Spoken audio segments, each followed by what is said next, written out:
Hey guys, welcome to Tutorial Guru. Today we'll be learning how to unhide a game in Steam, and now let's dive right in.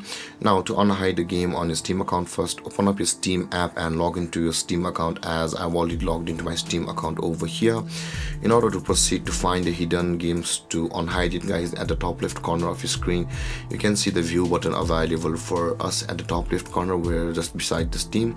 Click on the view button at the top left corner of the screen and this kind of menu will appear where you will be able to view the hidden games, which is the second option. So click on your hidden games over here and this kind of interface will appear where all of your hidden games will be available over here. Now in order to unhide a game on Steam, right click on the game over here which you want to unhide and this kind of menu will appear. Hover on the manage over here and you can see the remove from hidden option available for us. Click on the remove from hidden and that game will be unhidden on your Steam and it will be available on your library. And with that being said, guys, this is how you will be able to unhide the game on Steam. And if you have any confusions or questions regarding the topic, feel free to comment in the comment section below, and don't forget to like, subscribe and hit that bell icon for more videos. Thank you for watching, guys. Peace.